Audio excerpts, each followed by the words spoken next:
Togolais, mes chers compatriotes, nous célébrons aujourd'hui notre nation en faisant mémoire de cette période historique où de valeureux fils et filles de la terre de nos aïeux ont conquis et offert à notre pays, le Togo, l'indépendance, synonyme de liberté et de souveraineté. Dépositaires de cette flamme, nous devons poursuivre à notre tour l'œuvre transformatrice qui fera émerger l'or de l'humanité.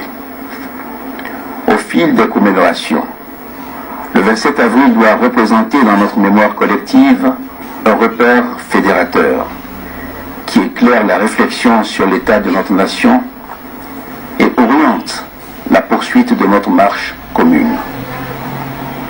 Arrimé au fil conducteur de la volonté d'unité qui anima les héros de l'indépendance, je vous invite à renouveler en ce jour avec fermeté notre dessein d'aborder les grandes questions nationales avec sérieux, en nous gardant des emportements partisans et des dissensions entretenues.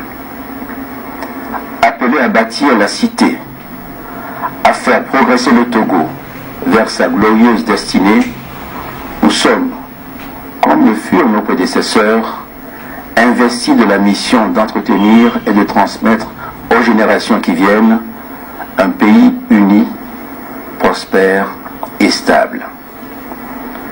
Mes chers compatriotes, nous devons cependant reconnaître que récemment, des attitudes nourries par la fièvre de revendications politiques et sociales ont eu pour résultat de menacer la cohésion nationale, de fragiliser le lien social et d'infliger à notre économie une régression notable.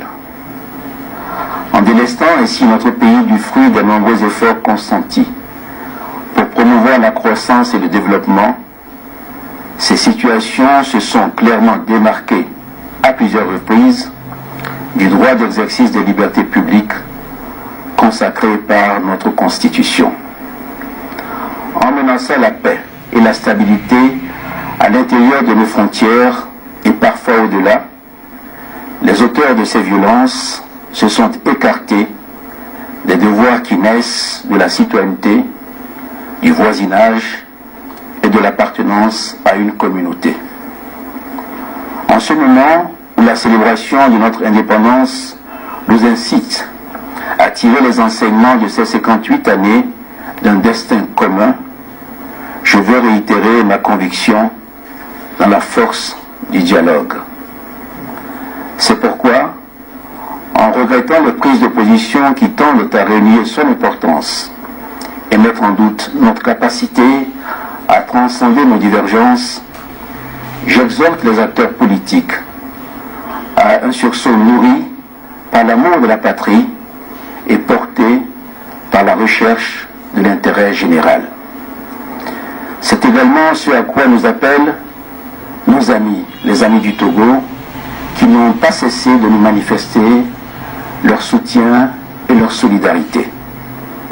Ils se tiennent à nos côtés, en dépit des difficultés, et persévèrent dans la recherche de l'apaisement. Nous sommes sensibles à ces marques d'amitié, et je voudrais rendre hommage à la communauté économique des États de l'Afrique de l'Ouest pour sa disponibilité renouvelée à faciliter le dialogue dans notre pays.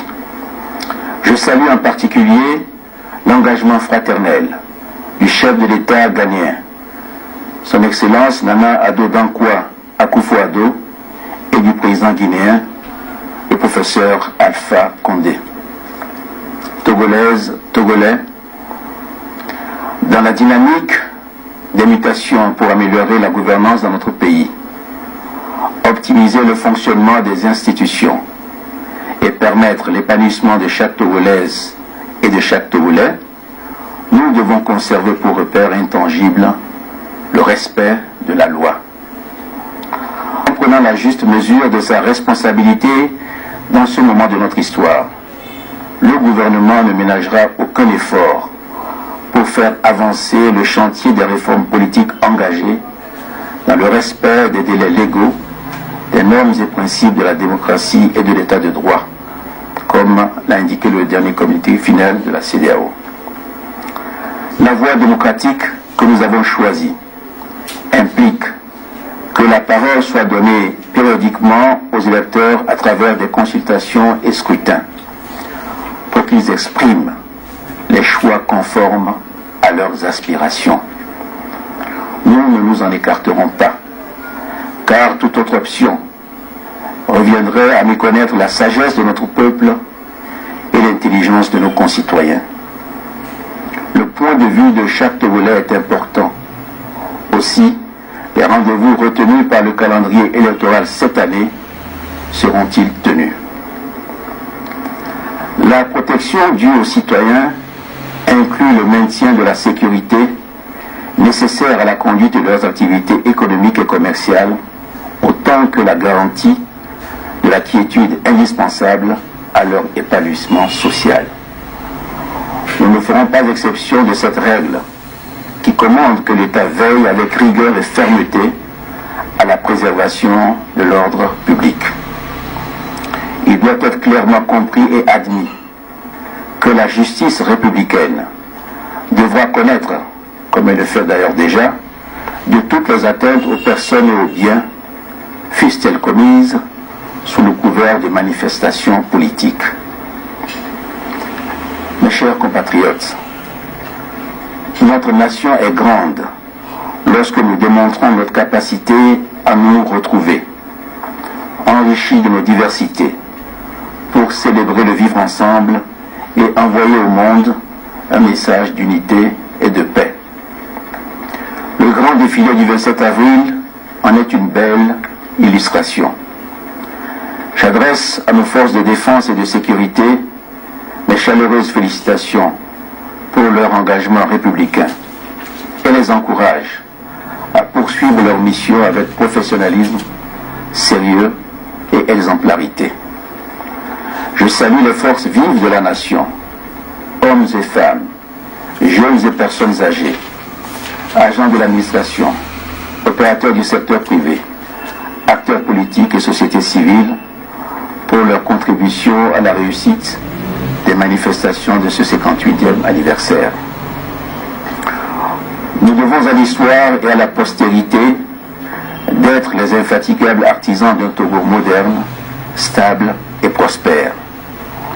En ce jour anniversaire de notre accession à l'indépendance, je veux considérer que chaque avancée que nous réalisons dans un esprit de solidarité est une raison supplémentaire d'espérer et de nourrir notre foi en l'avenir. Il en est ainsi de l'accord intervenu il y a tout juste une semaine entre les acteurs du système éducatif et le gouvernement. En adressant mes félicitations à toutes les parties prenantes à ces discussions, j'en appelle également à un sursaut de responsabilité des personnels enseignants pour conduire l'année scolaire à son terme dans la sérénité.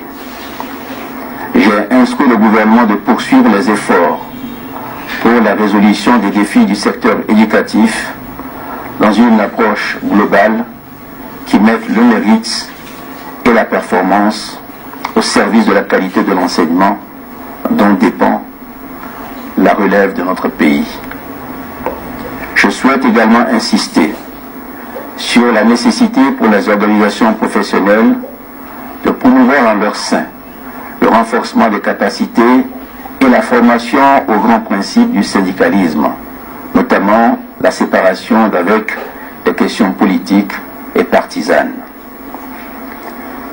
Togolaises, Togolais, fidèle à sa vocation première qui est d'être au service de la nation, le gouvernement poursuivra la mise en œuvre progressive des réponses innovantes qui contribuent réellement à l'amélioration des conditions de vie des populations. Dans le secteur de la santé, la généralisation de la gestion contractualisée des structures sanitaires publiques s'accompagnera d'investissements conséquents pour la réhabilitation des installations et l'équipement des services. Pour pour améliorer l'offre de santé. La formation sera renforcée avec l'ouverture, dès la rentrée prochaine, des écoles d'infirmiers et de sages-femmes à Dapan, Atapamé, Tchévié et Palimé. Nous insisterons sur le soutien de l'État aux couches les plus vulnérables de notre population, parce que l'inclusion sociale concourt au renforcement de la cohésion nationale qui nous est si chère. Conforté par l'adhésion des populations, le gouvernement assignera des objectifs plus volontaristes à la protection sociale. Pour sa première année, le produit d'assurance initialement destiné à 2 millions d'écoliers du public a déjà enregistré près d'1,5 million de souscriptions. Je voudrais remercier les parents d'élèves pour leur confiance et leur mobilisation qui constituent à mes yeux le meilleur encouragement. Nous nous donnerons les moyens de promouvoir davantage ce volet de la solidarité nationale. Le meilleur présage du devenir de notre pays réside dans notre jeunesse. Enthousiaste, persévérante et débordante de vitalité, elle démontre sa détermination à participer à la construction du Togo et mérite donc d'être accompagnée et soutenue dans cette voie. À la suite de l'annonce d'un quota de 20% de la commande publique réservé pour promouvoir l'insertion des jeunes et femmes entrepreneurs, 3 guichets uniques opérationnels entièrement dédiés à leur accompagnement sont ouverts à Lomé, à Atapamé et à Kara. Près de 2000 jeunes compatriotes s'y sont déjà inscrits.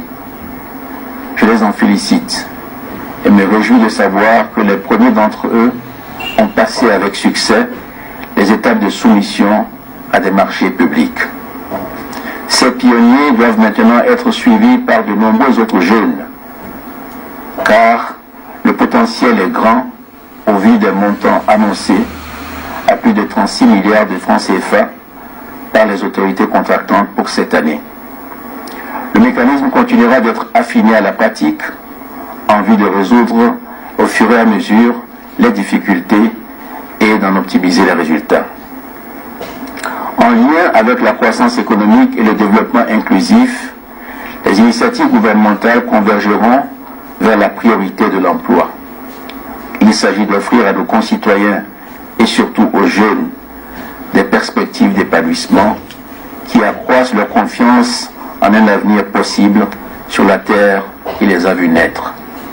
Dans cette optique, l'agriculture pourra se révéler porteuse de grandes opportunités si nous parvenons à en faire une activité professionnalisée, profitable et donc attractive. En perdant la perception défavorable dont il pâtit encore pour se révéler comme un vivier d'emploi durable et valorisant, le secteur agricole sera catalyseur d'importants progrès en matière économique et sociale. C'est précisément l'objectif retenu par le Plan national de développement 2018-2020 en cours d'élaboration. Le mécanisme de mise en commun, de partage et de risque dénommé TIRSAL, que nous venons de lancer, s'intègre parfaitement dans cette vision. Je voudrais remercier pour leur disponibilité et leur appui le gouvernement de la République fédérale du Nigeria ainsi que la Banque africaine de développement. J'ai pu noter avec satisfaction l'engagement à nos côtés du secteur privé que je salue pour cette disposition toute citoyenne. Cette belle synergie qui inclut notamment les banques et établissements financiers, les compagnies d'assurance, les institutions de microfinance et les fonds de garantie et d'autres agences partenaires augure des jours favorables pour l'agriculture de notre pays. Avec la constitution du fonds TIRSAL, qui sera doté à terme de 100 millions d'euros, soit plus de 65 milliards de francs CFA, dont une contribution significative de l'État, la question de l'accès des exploitants d'unités agricoles au financement trouvera une réponse intégrée qui aura pour avantage d'agir également sur la réduction des taux d'intérêt.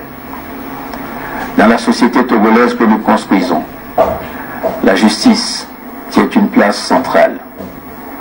Pour jouer efficacement son rôle, l'institution judiciaire doit évoluer pour se mettre à la portée des justiciables, afin que tous les citoyens, sans exception, puissent se référer à elle aisément et en toute confiance.